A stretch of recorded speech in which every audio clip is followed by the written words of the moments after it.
Assalamualaikum warahmatullahi wabarakatuh. Pada pertemuan kali ini kita akan membahas tentang permutasi dan kombinasi. Tapi sebelum ke permutasi dan kombinasi, kita akan terlebih dahulu membahas tentang faktorial, karena faktorial ini adalah notasi yang akan sering kita jumpai saat kita membahas tentang permutasi dan kombinasi. Jadi faktorial sendiri dia disimbolkan dengan tanda seru. Jadi kalau misalnya kalian menemukan tanda seru dalam materi ini, berarti itu dibacanya faktorial. Nah, faktorial sendiri itu artinya adalah perkalian bilangan bulat positif dari 1 sampai dengan n. Jadi kalau kita tuliskan n faktorial itu berarti 1 kali 2 kali 3 sampai n-2 kali n-1 sampai dengan n. Jadi kalau misalnya ada 3 faktorial, itu artinya 1 kali 2 kali 3, berarti 3 faktorial itu adalah 6. Kalau ada 5 faktorial, itu berarti 1 kali 2 kali 3 kali 4 kali 5 kali 6. Itu berarti berapa? Berarti ini adalah 120. Nah, kalau misalnya kita menemukan 1 faktorial, itu kan berarti 1 ya. Dan kalau ada 0 faktorial, itu berarti 1 juga. Jadi untuk 0 faktorial, perjanjiannya 0 faktorial itu adalah 1, jadi bukan 0. Nah, sekarang kita harus bisa menghitung pembagian faktorial. Biasanya itu yang sering dijumpai. Jadi misalnya kita mau menghitung 7 faktorial dibagi 5 faktorial. Nah, 7 faktorial itu kan sebenarnya 7 faktorial itu berarti 1 kali 2 kali 3 kali 4 kali 5 kali 6 kali 7 gitu kan ya. 5 faktorial berarti 1 kali 2 sampai kali 5. Nah, jadi untuk menghitung ini kita nggak perlu hitung satu-satu. Jadi kita nggak perlu hitung 7 faktorial itu berapa, 5 faktorial itu berapa. Tapi kita bisa manfaatkan keduanya. 7 faktorial itu berarti 1 kali 2 kali 3 kali 4 kali 5 kali 6 kali 7. Nah, 1 kali 2 sampai kali 5 itu kan berarti 5 faktorial kan. Nah, berarti si 7 faktorial itu bisa kita tulis 5 faktorial kali 6 kali 7 per 5 faktorial yang bawahnya tinggal kita tulis. Berarti ini bisa kita coret, 5 faktorial bisa kita coret, 6 kali 7 berarti 42. Jadi 7 faktorial dibagi 5 faktorial itu adalah 42. Jadi itu cara menghitungnya. Misalnya contoh satu lagi. Misalnya kita mau menghitung 8 faktorial dibagi 6 faktorial 2 faktorial. Nah, kalau misalnya di bawahnya itu ada 2 angka, berarti kita ambil angka yang terbesar. Di situ di bawahnya ada 6 dan 2, berarti angka 6 yang akan kita gunakan untuk merubah 8. Jadi sama seperti tadi, 7 faktorial itu berubah jadi 5 faktorial kali 6 kali 7. Berarti 8 faktorial itu bisa kita tulis jadi 6 faktorial kali 7 kali 8. Per 6 faktorial yang kita tulis, 2 faktorialnya baru kita uraikan. 2 faktorial itu berarti 1 kali 2. 6 faktorial bisa kita coret. 8 dibagi 2 itu berarti 4. Berarti 7 kali 4 itu adalah 28. Jadi 8 faktorial dibagi 6 faktorial 2 faktorial itu adalah 28. Jadi itu adalah cara menghitung faktorial. Itu yang akan kita gunakan sebagai bekal dalam kita menghitung permutasi dan kombinasi. Nah, di sini sekarang kita akan mulai membahas tentang permutasi dan kombinasi. Jadi kalian harus bisa membedakan kapan kita menggunakan permutasi, kapan kita menggunakan kombinasi. Jadi soal seperti apa yang pengerjaannya menggunakan permutasi dan soal seperti apa yang menggunakan kombinasi. Karena biasanya dalam soal, apalagi soalnya soal cerita, itu nggak dikasih tahu itu pakai rumusnya permutasi atau kombinasi. Kalau misalnya kita salah menentukan dia permutasi atau kombinasi, berarti kita akan salah mengerjakan karena rumus antara keduanya itu beda. Nah, jadi sebenarnya ada perbedaan mendasar tentang permutasi dan kombinasi.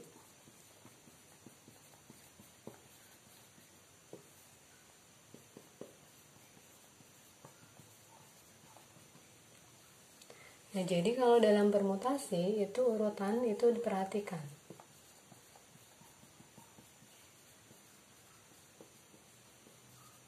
Sedangkan kalau dalam kombinasi urutan itu tidak diperhatikan.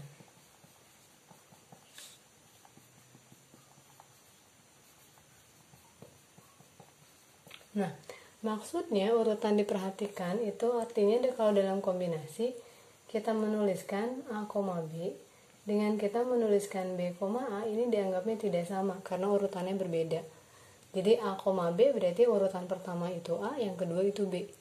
B, A berarti yang pertama itu B, yang kedua itu A. Dalam permutasi itu dianggap dua susunan yang berbeda.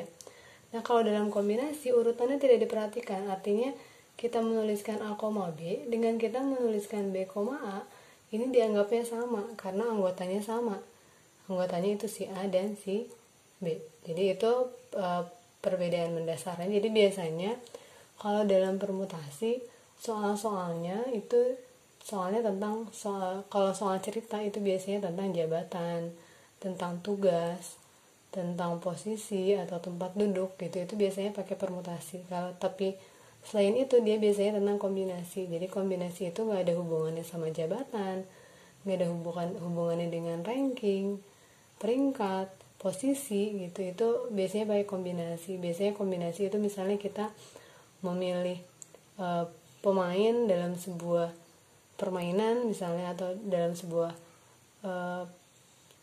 misalnya ada permainan bola voli atau permainan sepak bola atau bola basket, kita diminta menyusun anggota dari tim bola voli, bola basket itu misalnya kita pakai kombinasi. Jadi pokoknya kalau kombinasi itu soalnya nggak ada hubungannya sama jabatan, sama tugas, sama ranking, sama posisi, itu kita pakai kombinasi.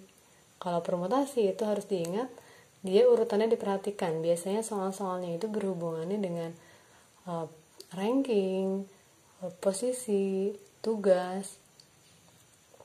Itu biasanya pakai permutasi. Jadi nanti jangan sampai salah menentukan mana soal yang pakai kombinasi dan pakai permutasi. Nanti kita akan bahas satu-satu antara permutasi dan kombinasi.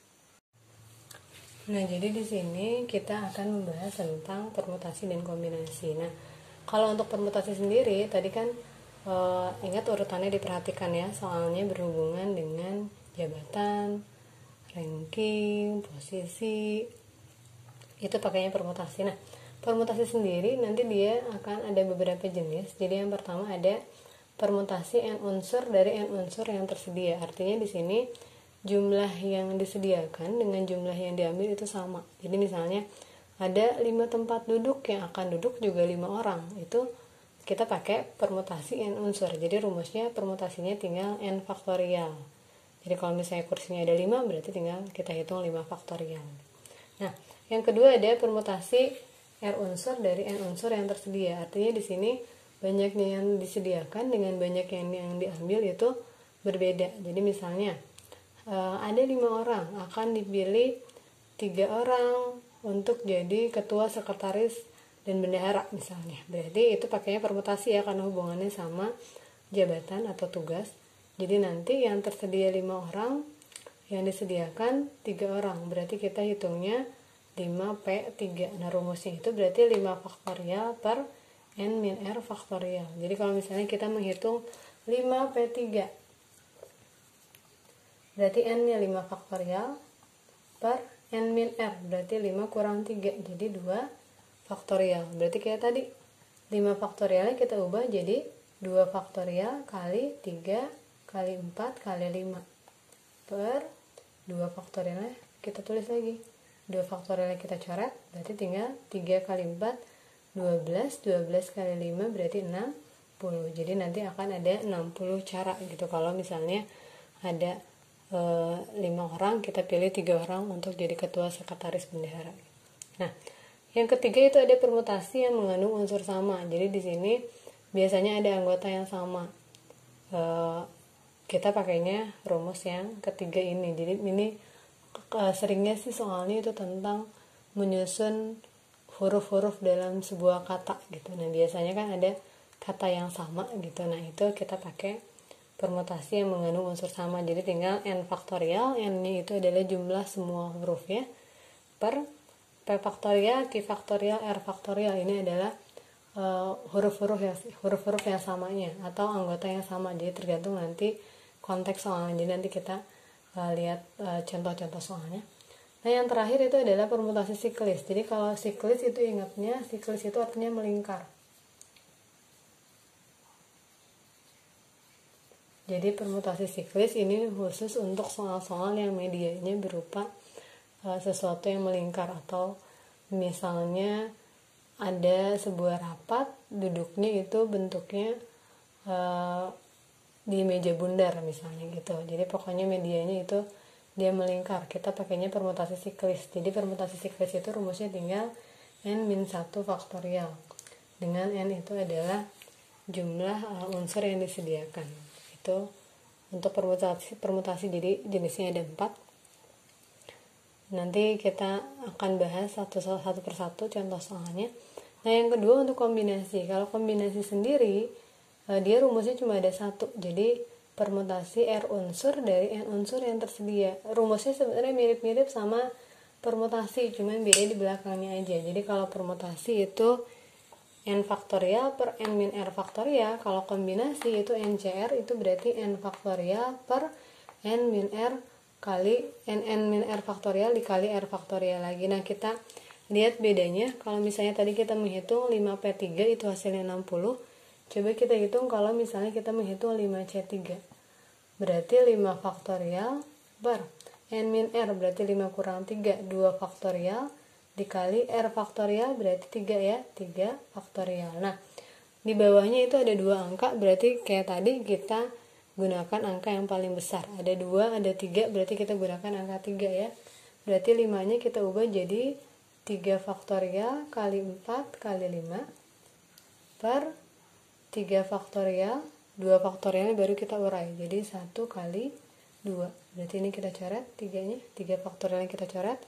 4 bagi 2 itu berarti 2. 2 kali 5 berarti 10. Berarti 5C3 itu adalah 10. Nah, jadi bisa kita lihat ya, kita menggunakan permutasi dan kombinasi itu hasilnya pasti beda.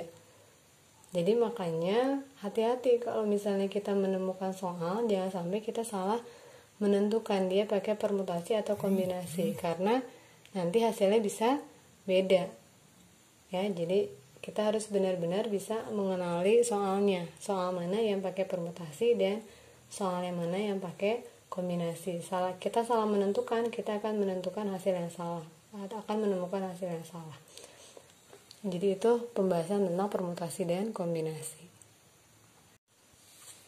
Nah, sekarang kita lihat contoh soal di sini. Untuk soal yang pertama, ada 4 orang A, B, C, dan D akan duduk pada 4 kursi yang diatur berderet. Nah, soal tempat duduk ini biasanya pakai permutasi. Jika A harus duduk di kursi paling kiri, berapa banyak urutan tempat duduk yang berbeda? Jadi di sini orangnya ada 4, kursinya juga ada 4. Berarti kan sebenarnya kita tinggal pakai rumus permutasi yang R unsur dari N unsur. Jadi tinggal rumusnya itu tinggal N faktorial aja. Tapi di sini lihat ada syarat. A harus duduk di kursi paling kiri, artinya A itu dia nggak boleh pindah-pindah tempat duduknya. Ya, karena dia harus selalu duduk di kursi paling kiri. Berarti yang boleh pindah-pindah itu hanya 3 orang, hanya si B, C, dan D gitu. Jadi nanti ada 3 orang dan kursinya pun ada 3. Berarti yang kita hitung itu adalah tinggal 3 faktorial. Ya, jadi bukan 4 faktorial. Jadi sebenarnya ini kan R unsur dari N unsur dari N unsur. Jadi yang disediakan dengan yang dipilih itu sama. Tapi ingat ada syarat di sini.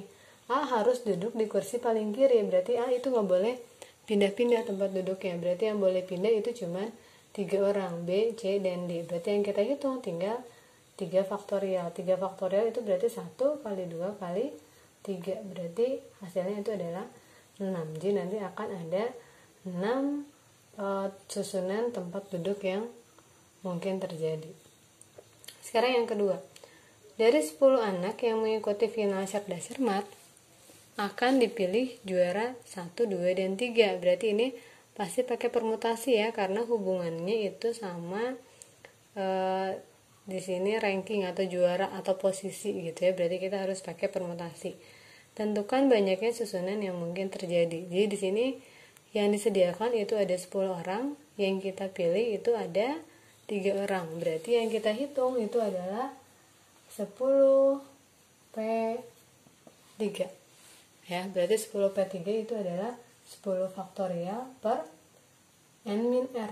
Tadi kan rumusnya n faktorial per n min r faktorial. Berarti 10 faktorial per 10 kurang 3. Berarti 7 faktorial. Berarti 10-nya kita ubah jadi 7 faktorial kali 8 kali 9 kali 10 per 7 faktorial. 7 faktorial bisa kita coret.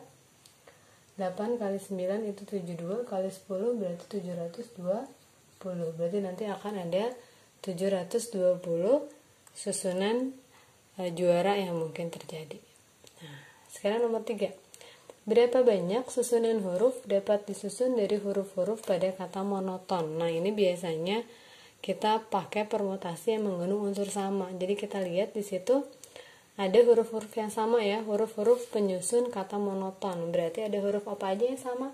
Ada huruf O, O-nya itu ada 3 ya. Dan ada huruf N, N-nya itu ada 2. Nah, banyak hurufnya itu ada 1, 2, 3, 4, 5, 6, 7. Berarti yang kita hitung itu tinggal 7 faktorial per 3 faktorial 2 faktorial. 7 faktorialnya kita ubah jadi 3 faktorial kali 4 kali 5 kali 6 kali 7 per 3 faktorial 2 faktorialnya 1 kali 2. Ini bisa kita coret 3-nya. 4 bagi 2 itu berarti 2. 6 kali 5 itu 5 kali 6 30. 30 kali 7 itu berarti 210 kali 2 berarti 420. Jadi akan ada 420 susunan huruf yang dapat disusun dari huruf-huruf penyusun kata monoton. Untuk soal nomor 4 di sini ada 6 anggota Karang Taruna di mana Agi, Winda dan Indra ada di dalamnya. Akan duduk mengelilingi meja bundar. Nah, di sini dia akan duduk mengelilingi meja bundar. Artinya kita harus pakai permutasi siklis ya, atau permutasi melingkar. Ada berapa susunan tempat duduk yang terjadi jika yang A, semua anggota bebas memilih tempat duduk. Tadi permutasi siklis itu kan rumusnya tinggal n-1 faktorial. Jadi untuk yang A, di situ kan rumusnya itu adalah n-1 faktorial dengan n-nya itu adalah jumlah anggota yang harus duduk. Berarti di situ ada 6, berarti tinggal 6 dikurang 1 berarti tinggal 5 faktorial. Berarti jadi 1 kali 2 kali 3 kali 4 kali 5. Berarti akan ada 120 susunan tempat duduk yang mungkin terjadi. Itu kalau misalnya semua anggota bebas memilih tempat duduk. Nah, yang sekarang yang kedua, di situ Agi, Winda dan Indra harus duduk berdampingan. Jadi kalau misalnya kita misalkan ini ada meja bundar, di situ harus ada yang duduk, ada 6 orang ya, 1, 2, 3, 4, 5, 6. Nah, di situ Agi, Winda dan Indra harus duduk berdampingan. Jadi kalau kita misalkan ini Agi, Winda dan Indra, mereka harus duduk berdampingan. Nah, artinya kalau ada soal kayak gini, si Agi, Winda dan Indra itu harus kita anggap satu. Jadi kalau yang satu pindah, yang lain juga harus ikut pindah. Agi pindah, Winda sama Indra juga harus ikut pindah. Indra pindah, Agi sama Winda juga harus ikut pindah. Jadi satu pindah, semuanya harus ikut pindah. Makanya kita anggap Agi, Winda, dan Indra itu dia ada, kita anggap satu. Berarti kita anggap ada berapa peserta di situ? Kita anggap ada 1, 2, 3, 4. Jadi kita anggap ada 4 peserta. Tadi rumusnya n-1 faktorial, berarti tinggal 4 dikurang 1 faktorial. Nah, tapi lihat di sini syaratnya kan Agi, Winda sama Indra itu dia hanya duduk berdampingan, tapi untuk posisinya dia boleh tukar-tukaran tempat duduk. Jadi yang 3 orang ini mereka masih boleh tukar-tukaran tempat duduk, maka harus kita kalikan lagi di sini 3 faktorial. Ya, jadi di sini 4 kurang 1 3 faktorial dikali 3 faktorial. 3 faktorial di sini itu yang pesertanya dia duduk melingkar, karena kita anggap berarti ada 4, berarti 4 kurang 1 3 faktorial, dan 3 faktorial yang satunya lagi itu adalah Agi, Winda sama Indra. Mereka boleh tukar-tukaran tempat duduk. Berarti tinggal kita hitung ya. 3 faktorial berarti 1 kali 2 kali 3, ini juga 1 kali 2 kali 3. Ya, berarti ini 6 kali 6 ya, berarti akan ada 36 susunan tempat duduk yang mungkin terjadi kalau misalnya mereka duduk melingkar dan syaratnya Agi, Winda sama Indra harus duduk berdampingan. Nah, sekarang kita lihat yang nomor 5. Di situ dari 9 orang pemain bola basket akan dipilih satu tim inti. Nah, ini berarti ini adalah contoh soal dari kombinasi. Jadi soalnya itu nggak ada hubungannya sama jabatan, nggak ada hubungan sama ranking, tugas gitu. Berarti kita harus pakainya kombinasi. Kita lihat di situ yang disediakan ada 9 orang dipilih satu tim inti bola basket. Satu tim inti bola basket itu berarti ada 5 orang ya. Berarti yang kita hitung itu adalah 9C5.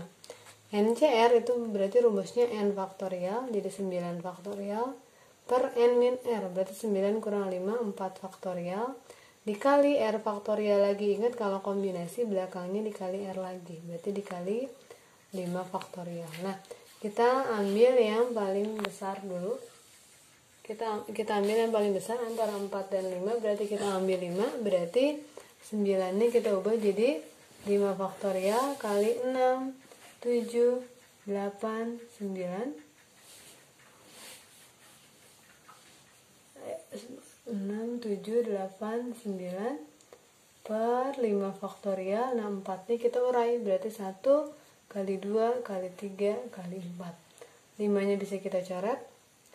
Ini berarti 2 kali 4 itu berarti 8 ya, bisa kita coret. 9 dibagi 3 itu berarti 3. Berarti 6 kali 7 itu 42. 42 dikali 3 berarti 126 ya. Berarti akan ada 126 susunan yang mungkin terjadi. Nah, itu untuk kombinasi. Nah, sekarang yang nomor 6.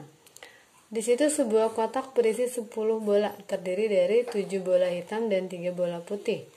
Jika diambil 4 bola dari kotak tersebut, berarti kita masih pakai kombinasi di sini karena ingat soalnya nggak ada hubungannya sama jabatan, tempat duduk, ranking, posisi, tugas gitu ya. Jadi ini hubungannya ya, berarti kita nggak memperhatikan urutan, berarti kita pakai kombinasi.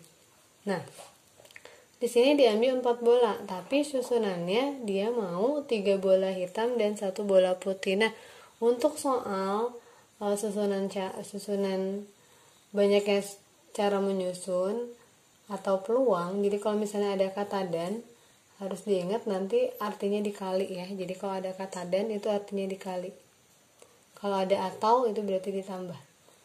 Jadi kita mau yang disediakan ada 7 bola hitam, yang diambil bola hitamnya ada 3. Berarti yang pertama yang kita hitung itu adalah 7C3 dan artinya dikali.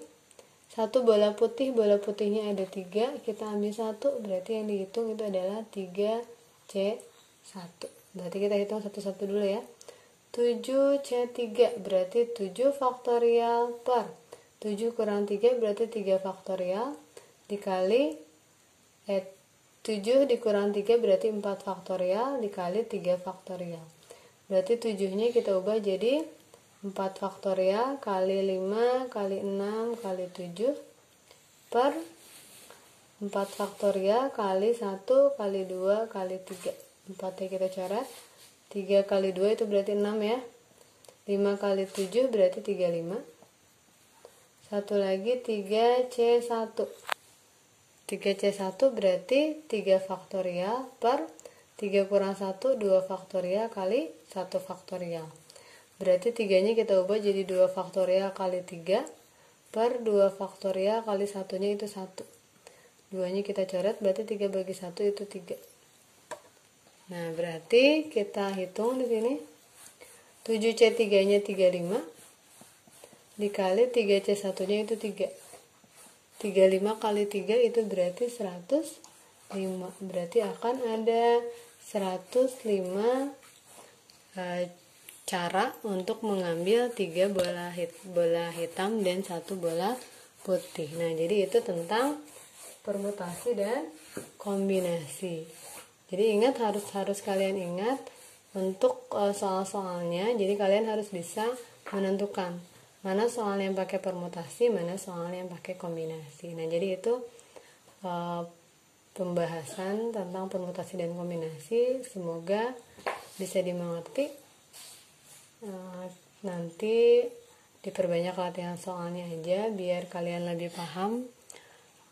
Ya, sekian dulu pemaparan dari saya. Tetap semangat belajar.